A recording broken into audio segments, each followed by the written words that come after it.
welcome to the Home Economics Show where we create a standard. Today we'll be talking to Mr. Cyril Mawuli Honu-Mensah, an audiologist at the University of Education, Winneba. He will be sharing with us how to take care of our ear. What is the ear? How does the ear function? And how do we take care of it to derive maximum satisfaction from our ear? So join me as he shares these with us. Thank you.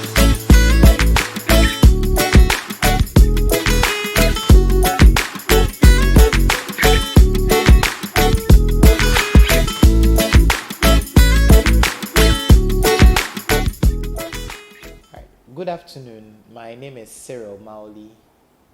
I am an audiologist with the Center for Hearing and Speech Services in the University of Education, Winneba. So today, our objective is we are going to learn about our hearing. We'll learn how we hear sounds and interpret them. Then we'll conclude by learning some few tips about how to take care of our ears. So that is what we'll do for today.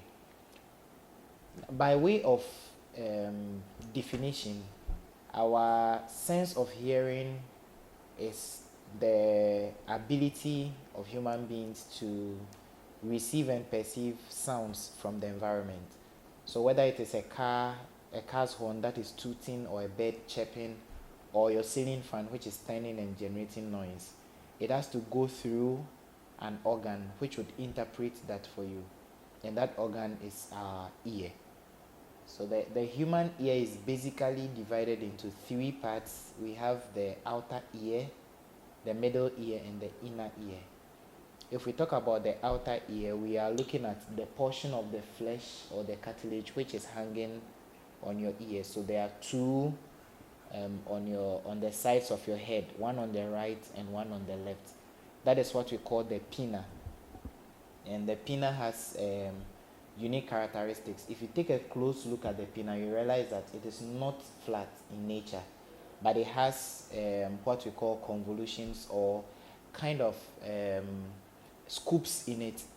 Now, they are there for a reason. They are supposed to pick the sounds from the environment and then change the properties of those sounds and send them through the ear canal.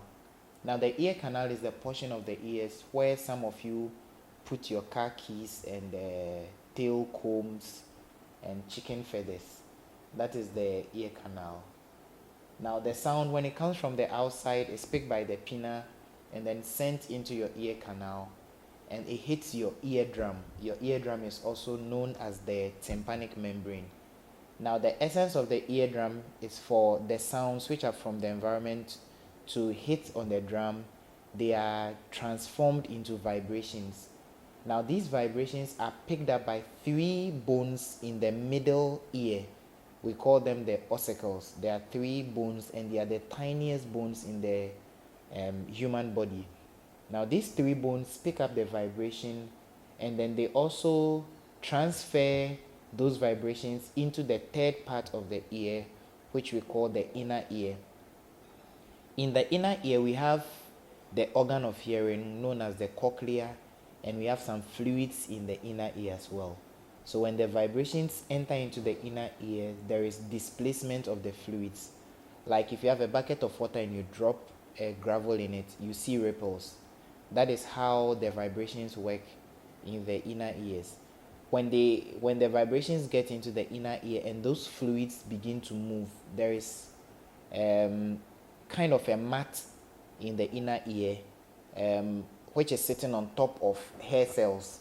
The hair cells have their tip called the stereocilia, very sensitive. So when there is movement, there is stimulation of the topmost portion of the hair cells, and then it leads to generation of electrical charges.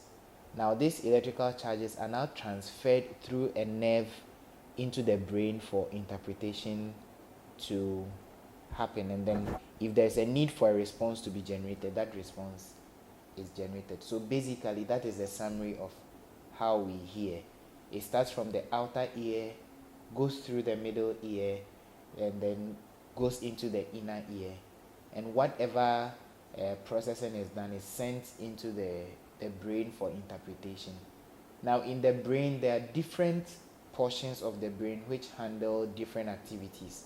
So, a portion of the brain is responsible for us understanding the information that we receive from the nerves, and another portion of the brain is responsible for our ability to speak.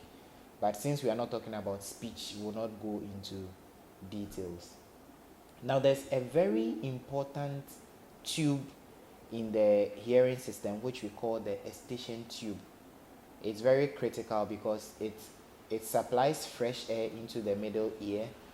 So when you cough or when you sneeze or you yawn, fresh air from outside of the environment goes into the middle ear, and that refreshes the three bones and all the organs over there. It helps them function well. So you can typically notice that if you have cold and it lasts for about 2 or 3 days, you begin to feel some heaviness in your ear. It's the activity of that tube. We call it the eustachian tube. Or if you have ever taken a flight before, you realize that just after you take off, you feel this pressure in your ears. It's the tube which is trying to equalize the pressure between your middle ear and the air outside of your body. And lastly, if you sneeze and you trap the sneeze, you realize that there's a lot of pressure in your ear. And that is the activity of the eustachian tube. So when we go to how to take care of our ears, we'll get to know that sneezing and trapping the sneeze is not healthy for your ears. All right, so how do people get hearing loss?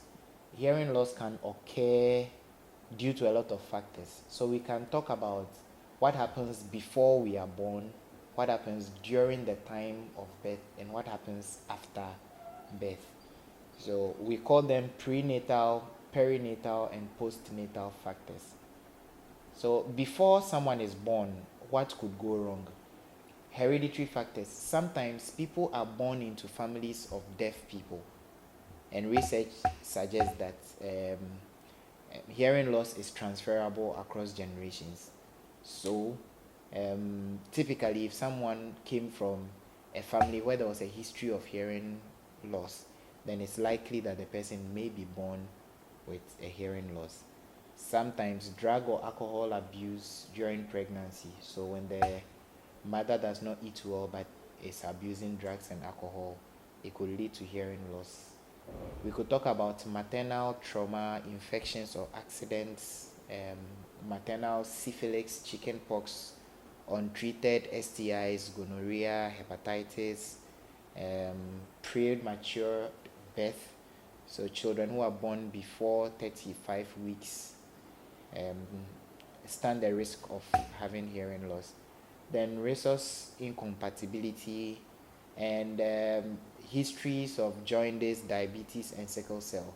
Research is linking diabetes, sickle cell, neonatal jaundice to hearing loss. So those can also cause hearing loss. Then we look at perinatal factors. These would be the factors which would put a child at risk of getting a hearing loss during the delivery period. So after pregnancy, the time lapse between when the baby comes out is very critical. So we can talk about prolonged labor. Sometimes when the labor delays for a very long time, then when children are born, they stand the risk of having a hearing loss. We can talk about severe birth asphyxia. Children who are born and they are not breathing, could be as a result of birth trauma or the struggle they have to go through. If the mother has a narrow pelvic and then they have to struggle and a CS is not done in time, then they could end up with a hearing loss. Then postnatal causes, we could talk about head injuries during childhood, accidents that cause trauma to the head. We could also talk about measles, childhood measles or mumps, meningitis, leukemia, childhood leukemia, lupus, sickle cell, hepatitis, high blood pressure, and then children who are born premature and they are sent into the neonatal intensive care unit. as a result of some of the antibiotics that they receive to make them survive, the side effects could be hearing loss. Exposure to loud noises could cause hearing loss as well. Then aging comes with hearing loss. We call that presbycusis. Hearing loss has also been associated with cardiovascular accidents or stroke. Then we have sudden hearing loss, and the last one is the unknown causes or the idiopathy. For those ones, we don't have any medical explanation for why the hearing loss occurs, but it still does. So basically, those are the causes of hearing loss. Now we can talk about the types of hearing loss, and we can say hearing loss is conductive, sensorineural, or mixed. If we say hearing loss is conductive, then like I mentioned about the outer ear, it means the causative factor of the hearing loss can be located in the outer ear or the middle ear. So we can talk about earwax or cerumen, which is a natural occurrence in the ear. It becomes a problem if it's overproduced and then it blocks someone's ear canal. Then that would reduce the sensitivity to their hearing. So an intervention would have to be put in place to irrigate the wax of their ear so that they can hear properly. But wax in itself has protective features for the human ear. It has antimicrobial properties, so it prevents fungal growth, and then it has a sour taste, so insects typically would be trapped and they would die if they enter into your ears. Otherwise, most of us would have woken up with ants and cockroaches in our ears. But the wax protects our ears. It traps dust and other foreign materials. So it is good, but when it is overproduced, or if it is produced in large quantities that seem to block the ear canal and prevents people from hearing, then that becomes a problem. It will cause a conductive hearing loss and it has to be managed. We can also talk about otitis media, or fluid discharge from the ears. That can also cause conductive hearing loss, in that it reduces someone's capacity to hear well. Then we can talk about the sensorineural hearing loss, which would occur in the inner ear. So we talk about problems with the cochlea, problems with the nerve that transfers information to the brain. These will cause sensorineural hearing loss. And sometimes we can have a mixture of these two. So someone has a sensorineural hearing loss, but in addition may have wax impaction or discharge in their ears, or a perforation in their eardrum, and would call that a mixed hearing loss. Now, someone may ask, okay, so we see deaf people who talk. How is that possible? It means that they acquired the hearing loss. They were not born with it. So we can describe hearing loss based on the time of onset as well. So people who were born with it would typically not speak. But someone who had acquired language and was using spoken language before had hearing loss will still be able to talk but will not be able to hear. That is how come sometimes you meet a deaf person who is talking. It means that they had acquired language before the deafness set in. So even though they lose what we call the prosodic elements in their speech, so they sound monotonous when they are speaking, and you don't see the rise and fall, the pitch changes in their voice. You don't sense that, because they've lost the ability to hear themselves when they are speaking. But they are speaking because they had acquired language before the deafness set in. Now, what are some of the effects of hearing loss? The most common one will be communication difficulties. So if someone has a hearing loss, they will struggle to hear other people in a discourse, and that would be possibly one of the most challenging for them. And then there are economic challenges. Managing hearing loss could be very expensive, in that the devices that we use in management could be expensive. So we talk about hearing aids, which are the cheapest, but you could find them around 3,000, 4,000, all the way up for one ear. So imagine someone needs two. that is quite expensive. We can look at advanced technologies like middle ear implants for people who have problems with the 3 bones in the middle ear. There are middle ear implants. People who have chronic discharge from their ears, they can go for surgery, and a tube, we call it a pressure equalization tube, would be inserted into their eardrum so that anytime there is fluid, it will drain out of their ears. It's a surgical procedure, so obviously it will cost some amount of money. The highest form would be a cochlear implant. If someone has a problem with the inner ear, then surgery could be performed so that an artificial processor is inserted through surgery into the inner ear, so that that processor generates the electrical charges and sends it to the brain for interpretation. A microphone will be attached on the skull. The processor is hidden inside the skull, and then it generates those electrical charges which would have been generated by the natural cochlea, transferred to the brain, and the brain is able to interpret it. And research shows that if people are implanted early, their language development is optimum. So you may not even find out any difference between someone who is wearing a cochlear implant and a child with normal hearing, as long as the implant is done very early enough. So those are some of the economic challenges and emotional challenges, sometimes overprotection and or underprotection of the child because of the disability. Then academically, research shows that children with hearing loss would lag about 3 years behind their peers with normal hearing in terms of academic achievement.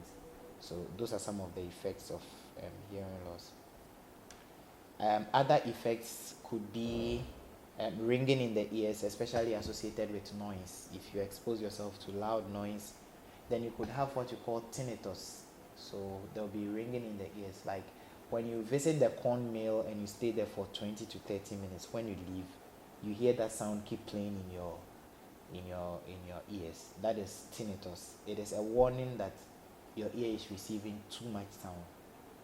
And research also shows that too much noise increases our heartbeat, so it increases the chance of getting a cardiovascular disease.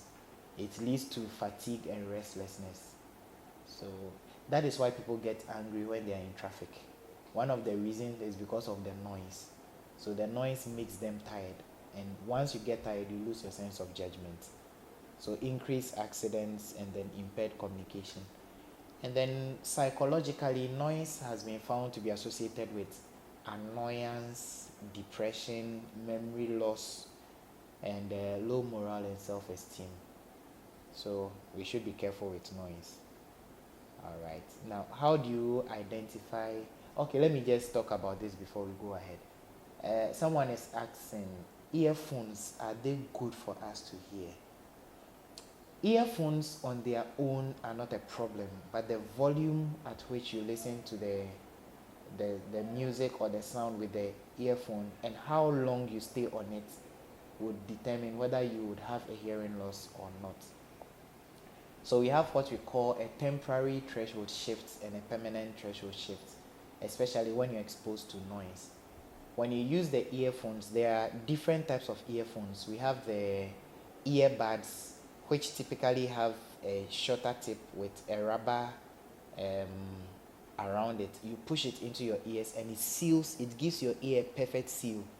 So when you're listening to the sound, you realize that all the sound goes directly into your ears and none of them escapes. It is not very healthy because it is very close to the eardrum, number one, and because of the rubber lining around it, all the sound, none of them escapes, so all the sound is deposited into your ears. The ear naturally has its protective mechanism of ensuring that too much sound does not enter into the ear, but we shouldn't abuse it. So if you are listening to the earbuds for a period of time and the sound is loud, then you are increasing the risk of developing a noise-induced hearing loss. There are other ones like these ones. Okay, they are quite safer than the earbuds. But still, you have to be mindful of the volume at which you are listening to it. This one does not give a perfect seal, so some of the sound is able to escape into the environment, unlike the earbuds. Then we have the supraoral and the circumoral, the big ones that we use now, the Bluetooth devices and everything.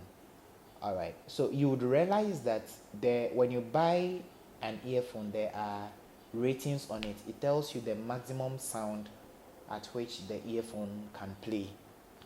Now, the human ear cannot tolerate sounds beyond a certain calibration. We say 85 dB for a period of time. If you are within 85 the whole day, you are safe. But beyond that, you increase the risk of developing a noise-induced hearing loss if you keep listening to sounds at higher levels. So when you buy an earphone, you should be able to check the rating on the earphone and see its maximum output. Then anytime you are listening to the sound through that earphone, even at half of the volume, you should have an idea the amount of sound you are pumping into your ears. Once it is going beyond 85 dB, then you are putting yourself at risk of getting a hearing loss. And most of the times with the smartphones we have, if you increase the volume, the phone will start warning you that it's too loud. It means it is too loud. Then another rule we use is if someone is standing or sitting at an elbow's length from you when you are using the earphones and they can still hear what you are listening to, then it means that the sound is too loud. So you'd have to reduce it. So that is the little about the earpiece. And research shows that within the last 2 or 3 years, that has been the highest cause of hearing loss among young people, because now we have a lot of devices, our smartphones, our iPads, we are always on it listening. We have Bluetooth devices. Right now, the wireless Bluetooth devices, we are always on the phone. We are either having a call or chatting, doing video calls, and we increase the volume to very high levels. That is not very healthy for our ears. So that is one way we have to protect our ears. All right. So how do we take care of our ears? First of all, you have to rest after the day. Your ear happens to be one organ that does not go on break. So even whilst you are sleeping, your eyes may close, but your ears still work. So you have to get enough rest. Number 2, avoid putting objects into your ears. So no car keys, no tail combs, no chicken feathers, no toothpicks, no broomsticks. They are not very healthy for our ears. 1, you could damage your eardrum. You could perforate your eardrums if you use pointed objects into your ears. And you cannot see inside of your ear. It's only a professional who can do that for you. So when you have itchy ears or you feel your ears are blocked, you'd have to see a professional. You see an ENT doctor, or you visit an audio clinic, and the audiologist would perform an otoscopic exams and find out what is wrong with your ears. If they see you, they'll advise you what to do. So kindly desist from pushing objects into your ears. It's not very healthy. Again, like I said, wax is natural, but it becomes a concern to us if it is overproduced and it is affecting the way people hear. So don't use cotton bud and say, my ears are dirty, they are brown. Wax is brown or black, so it is natural. If you doubt if there is too much wax or not, just visit the audio clinic and would assess you. If there is the need for ear irrigation to be done, you will be informed, and then same will be done for you. Or you could visit an ENT. There's a question about when you are swimming and water gets into your ears, what do you do? Or when you're taking your bath and water gets into your ears. Alright, so what you can do is you try drying it out with a towel. So just fold your towel and push it into your ears. If it still does not work, you can pour clean water into your ears. Turn your head, pour clean water into your ears, and then turn it the other way around. The water will drain out, and then you mop it with your towel. Don't use cotton bud, it is not healthy. because it is unsterilized, and you could introduce infections into your ears. Avoid impact. So avoid playing games that will make people slap you, because when you get slapped, you could disorganize your hearing. Your eardrum could be perforated. The trauma could affect the three little bones, so we call it a dislocation. Or in severe cases, there is what we call the oval window in the inner ear. That place may be broken, and then the fluid or something may flow out. So avoid games which would impact your ears. Eat fruits and vegetables so that when you have sores in your ears, they would heal. If you have cold or flu, kindly treat it. If it prolongs for some time, it will affect your ears and it may affect your hearing in the end. For babies, when you are breastfeeding them, make sure that their head is not flat. You slant them so that they feed well.